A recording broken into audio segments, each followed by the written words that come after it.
Coast, episode number 2. I'm Jacob Adler. We got Sevrin Lavenstein on the line, and main topic for this episode is Super Bowl 51. Patriots actually didn't lead for a single second, I believe. Oh, you That's the beat me stat. to it. I have my perfect stat right here. Yeah, I was gonna try to keep you on your toes. The Patriots led the Super Bowl for exactly 0 seconds. yeah, and they won. Yeah, pretty crazy. So, can you walk me through how that's actually possible? Um, I'm gonna try. So 24 Super Bowl records were broken, if you can believe that. Mhm. There was only one third down for the Falcons out of that entire game, and basically, I just have one name for you. That's James White, Mm, counted for 20 points. And I mean, geez, I mean, you're looking at some of these stats. I've got one right here from ESPN. Like the Falcons had a 99.7% chance of winning the game. Like if you had to oh if you my had to goodness. ask me, like how do you characterize this game? Right. I would just say, like two words: stat breaking. I mean, that's what this was. Yeah. I couldn't believe it. I was honestly like, I called up my friends afterwards. I mean, we were screaming and everything. It's just there was absolutely no way, down by 25 points, and nothing was going right. And let's Mhm. not, before we jump ahead into exactly what happened, I just want to talk about, like, after a lot of people have been saying, after halftime, that's when things started turning around. Not the case. Even past halftime to the end of the third quarter, nothing was going right. Yeah. It's just, I think Tom Brady and the entire Patriots had the fourth quarter of their lives. Right. Yeah, because the Falcons led 28-3, I believe, and then for me the turning point was that fumble. I think. By Dante Hightower? Yeah. Yeah, yeah. Or if Um, he where he forced it, yeah, yep. yeah. So I think if you look at the game, though, turnovers were such a crucial component. But Patriots come even down and they fumble away a good scoring yeah, opportunity exactly. Yep. early, don't get in their rhythm, and then Brady throws a pick six. Um, so I think turnovers did play that crucial kind of momentum changing role in the game. But that's another reason why I say stat breaking is because, what are the cliches? The team that loses the turnover battle is going to lose the Right. game. The Right. team that, can't convert in the red zone, they're going to be the ones that lose the game. Hmm. And the Patriots were the ones who turned it over the most, the fumble, the pick, Hmm. and they found a way to win. Right. Everything that you are taught or you hear about football was defied for that game. Yeah. It was It's ridiculous. crazy. Okay, well, let's backtrack a little bit, kind of like Yep. leading up to the game, Falcons Patriots. You actually called that matchup a couple of weeks ago. I was way off. I think I had, Did you have Dallas? I know I had Seahawks and maybe I think I had Seahawks Patriots. So, Yeah. It's on but record. my NFC predictions were not My bracket worked out top pretty well, notch. I think. Yeah, I think I had Dallas going one more game. yeah, But yeah, I mean it's pretty solid, pretty solid. for sure. So going into the game though, Atlanta looked, even though they weren't favored, I felt like they had like a lot more to prove just because it was their second Super Bowl appearance in franchise history. They had never won one. Matt Ryan coming off the league, MVP honors. Going into the game though, I expected the Falcons to jump on the Patriots early just because they had much more to prove in this game. Well, I mean, league MVPs are still what 0-17, I Yeah. think it is. Hmm. Yeah, so that's another stat for you. But Yeah. yeah, I mean, going into the game, I didn't fault Vegas at all for not giving the Pats a bigger spread by 3. I mean, if you look at the past Super Bowls, it's always close, and Right. that's one of the things I was saying around here is, I mean, look, if you think, I mean, because a lot of the local media was just saying, the Pats are going to blow them out. I don't see how Atlanta comes in like this, and I mean, the Patriots haven't played a Super Bowl where it hasn't been close, Hmm. unless you want to go back to '96 and '85, which are obviously under a different regime, but. I mean, but a lot of people just weren't giving Atlanta a whole lot of credit, and I've got to say, going into the game, I didn't think their defense was going to have nearly as much of an impact as they did. Right. I think though they put a lot of pressure on Tom Brady. He didn't really get in his rhythm. Well, that's what you have to do, and I think Right. what was it? Grady Jarrett had 3 sacks. Yeah. I mean, He he was was just all over that abusing O-line. Shaq Mason. Yeah. So he was the right guard. So, I mean, just yeah, it's something that you didn't really see going in because what were they ranked 26th? I don't know if that number is Mm. right, but yeah, and I just everybody's talking about Vic Beasley and Jones, the middle linebacker, and Neal. and you weren't really looking at the rest of the guys. And one of the things I want to say too is that you think whatever you want about him with the way he was talking a lot during the game, and especially with his Instagram post, I think, or it might have been Twitter, where he celebrated his interception even though they lost the game. Right. Robert Alford played really well. He's the Yeah. guy who picked off Tom Mm-hmm. Brady. I believe me, I've rewatched the game like 10 times. The guy, I mean, he was one of the guys I was saying, look, you can pick on this guy. He led the entire league in pass interference penalties, and after watching the game, he played really well. Not just the interception, but and you brought up the pressure on Brady. The other thing you have to do against Patriots receivers, which I wrote about in that article, also for Table Talk, is the Mm-hmm. fact that you've got to jam them. You got to press the Right. receivers on the For line. sure. And a lot of defenses didn't do Mm-hmm. that. And what did the Falcons do? They came up and they Right. they applied pressure Yeah. both outside with the corners and inside on Brady. Mm-hmm. So what they stopped doing then when they had that 28-3 lead that caused the big comeback? I don't think it's necessarily what they stopped doing. I think it's what the Patriots offense started Mm. doing. And that Okay. was they started getting on their rhythm. One of the things, I'm always very critical of the offensive line. I think Right. it's slightly overrated for New England a lot of Hmm. times, especially earlier on in the season where the stats don't always tell the whole story, where you're seeing, you don't see all those hurries or hits after the ball is away. But I could never blame this game on the offensive line. Even when Brady was getting sacked, I thought, that's pretty good pressure. And if you've got to Hmm. win that one-on-one matchup, I mean, that's what's going to happen with Mason, who I believe is a second-year player. What started to happen was Brady started to hit his rhythm. But more than that, I think it's just he started to figure out who was working for him. Edelman had dropped a bunch of passes at the beginning, and he started to get his rhythm back. But Danny Amendola, Yeah. I mean, if you look at, he's got the key 2-point conversion, he's got the key touchdown towards the end. James White, obviously, we talked about how great he was. And then it's just, to be honest with you, don't tell anyone in New England I said it, but there's a lot of luck involved as Right. well. Talking about the Edelman catch, which, I mean, Mm-hmm. I'll be talking about for the rest of my life. And even the one that's tipped and Martellus Bennett catches to keep that drive alive. Right. There's a little bit of luck there, but I think certainly when you have Tom Brady, I think it's not to be overlooked. He finished with, was it 466 yards? Hmm. I mean, he came alive in the fourth quarter just like the rest of them. But I think for him, it was a little bit earlier. I would say maybe, second half is when I started to see the real Tom, and the rest of everybody caught Right. up with him. But yeah, just to kind of summarize that, I would say it's more of what the offense did versus what Atlanta stopped doing. But they were gassed towards the end for sure. Right. And from my point of view, it seemed like just the Falcons' offense really wasn't ready to put a team away. Like their play calling was a little questionable. They had the 28-20 lead. They were driving down in field goal range. Could have made it a two-score game. Then they had some penalties. Took a big sack. I mean, Matt Ryan to me just didn't look comfortable in the fourth quarter. Yeah, what'd you think about that? I thought Trey Flowers was amazing. I mean, he's one of the guys that really came on for this team, Mm-hmm. later in the season, and really looking like he'll be a force for coming seasons. But a lot of people have been saying that the running game, should have been more of a factor. But Hmm. again, go back and look at that third quarter, the second half as a whole. Atlanta tries to run it again with Yeah. Freeman, and he gets blown up in the backfield. So I don't know what you thought about that, but I'm not as harsh on Shanahan for not running the ball. I Hmm. do think, however, you need to be more careful with it when you're, as you said, when you've got that lead and all you need is a field goal. Someone said too, you take two knees Yeah. and kick it, and you've got one of the most accurate guys in the league, and you Yeah. win the Super Bowl. So Right. I don't know. I looked back again at the Flowers sack on Ryan, which was huge. If you Hmm. ask me, what's the turning point? The one play that to me is it. It's Trey Hmm. Flowers' sack on Matt Ryan Yeah. because that, like you said, it sort of rattled up that drive.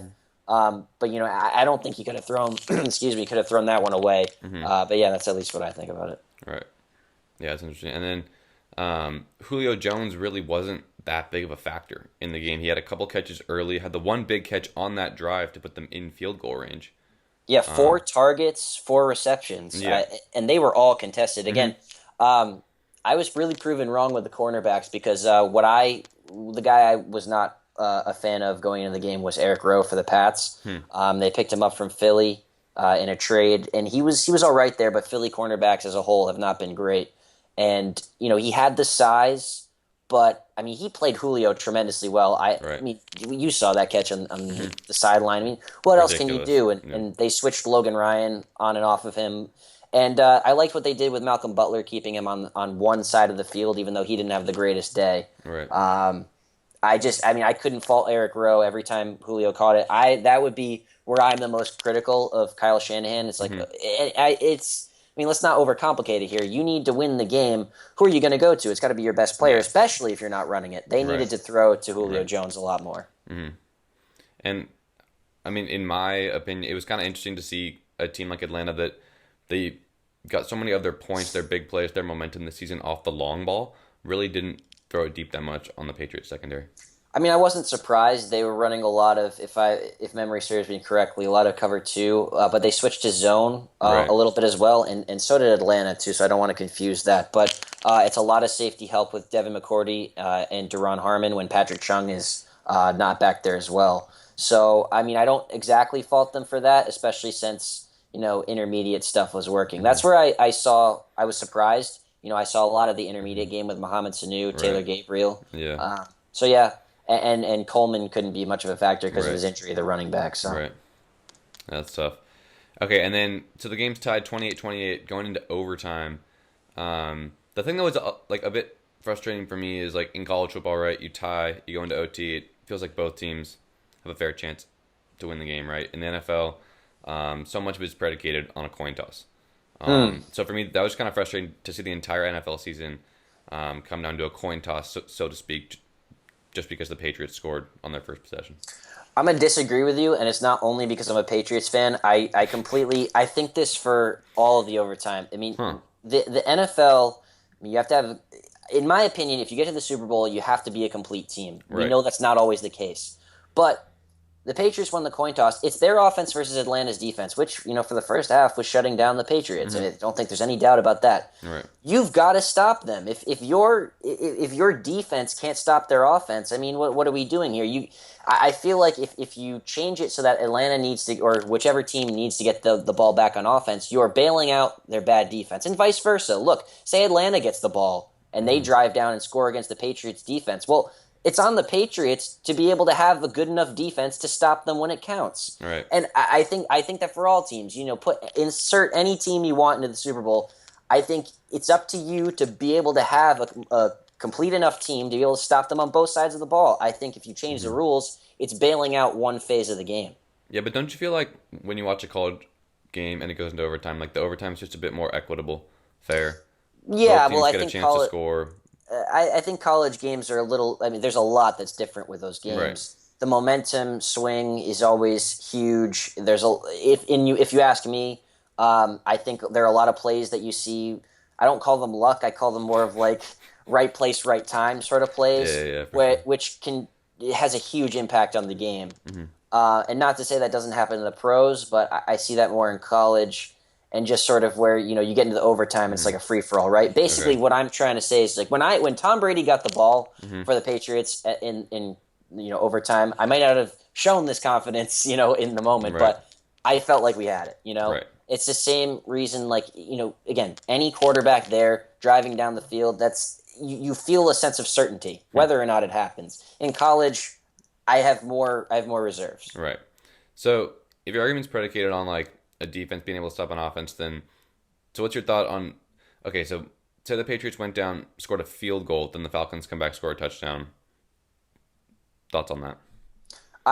That to me is fine. If the Falcons score a field goal, If the Patriots had scored a field goal on the opening drive, the and the Falcons Falcons score a touchdown, score a touchdown, win the game. that's how it happens. Yeah. Again, so I consider basically if you hold them to a field goal, that's a defensive stop, pretty much. Really? So that's the way the cookie crumbles. If you've got them down and in that final drive, right, and you hold Right. them to 3 plays and they can't score and they've got to kick it on fourth down, don't you consider that a defensive stop? Especially if they get in field goal range, that's what I consider. But you let them drive down into field goal range.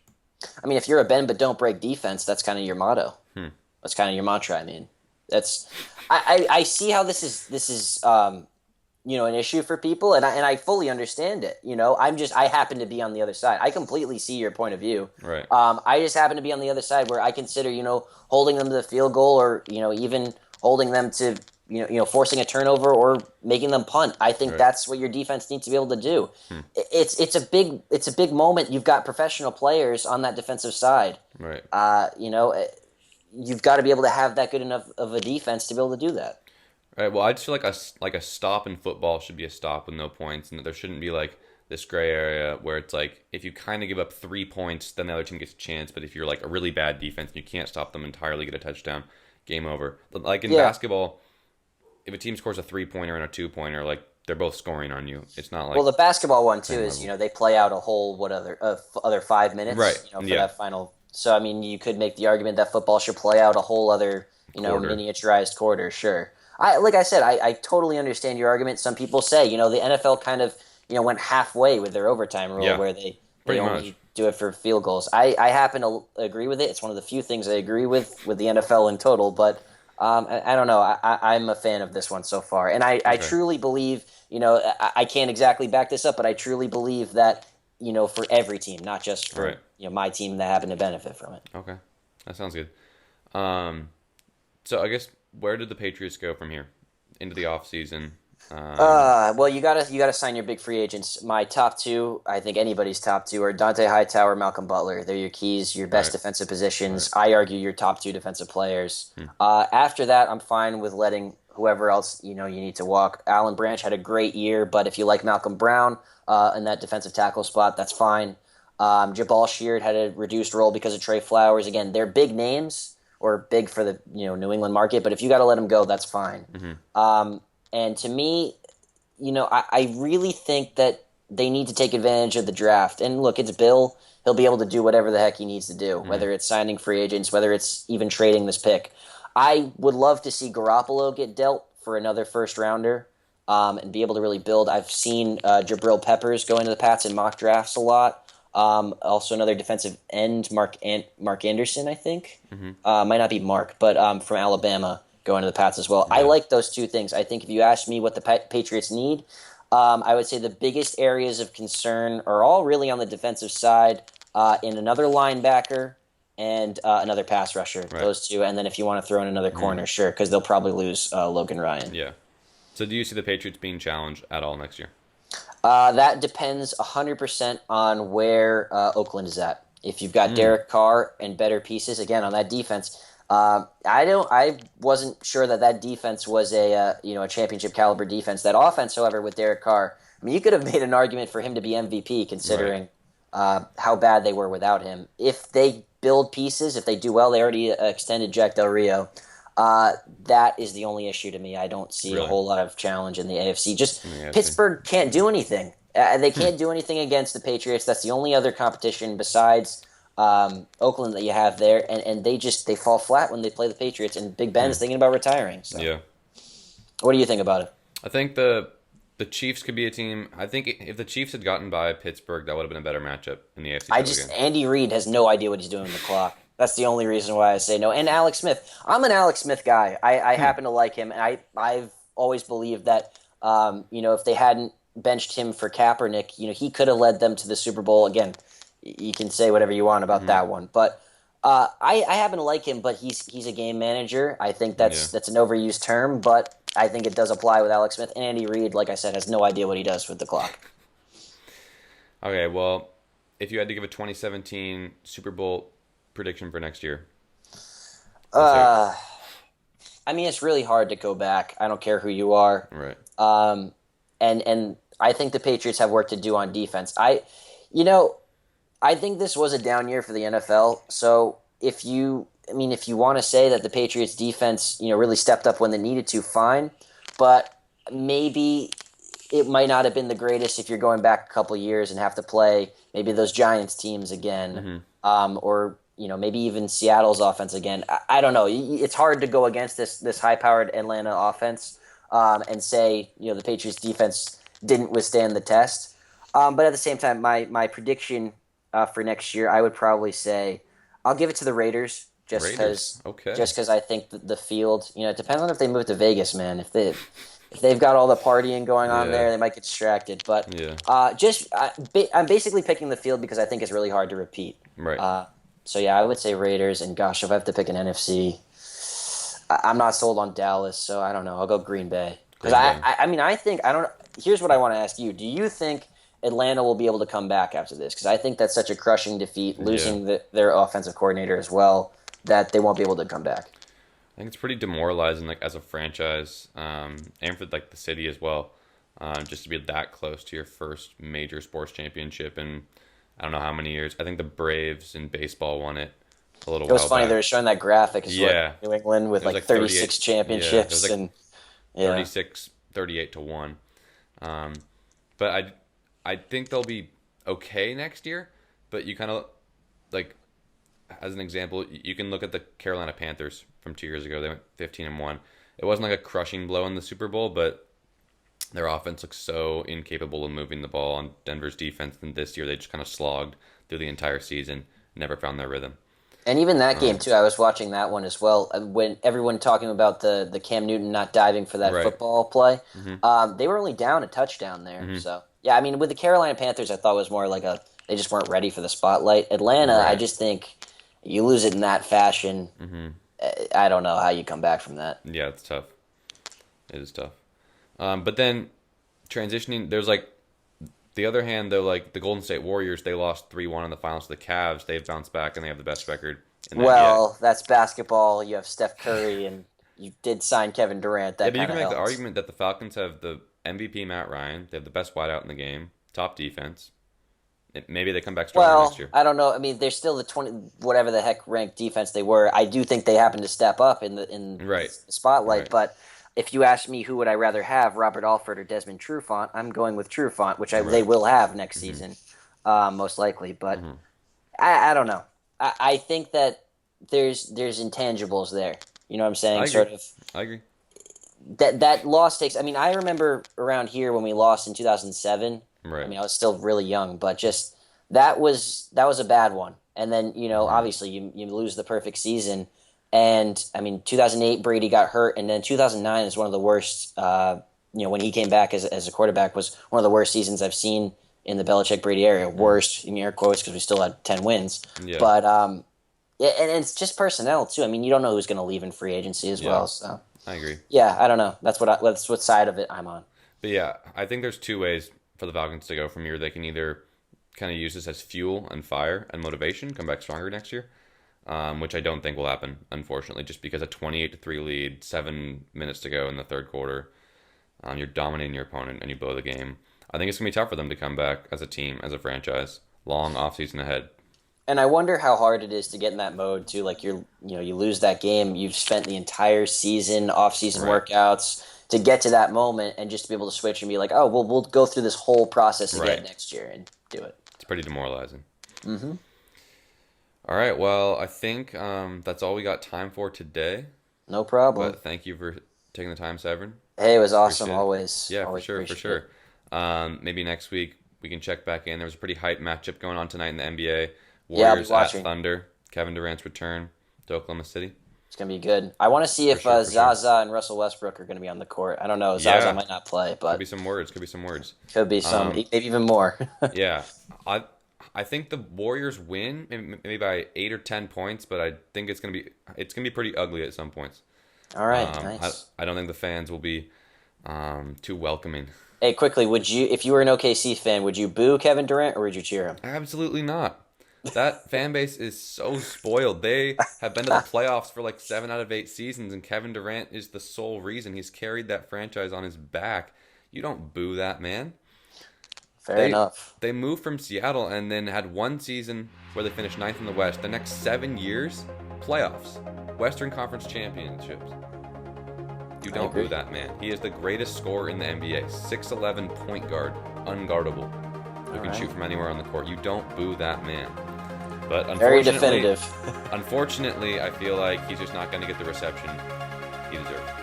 No, they're gonna boo him. Yeah. Okay, well, that topic will continue next time. Thanks so much, Devin. No problem. Talk to you later. See ya. All right, see you.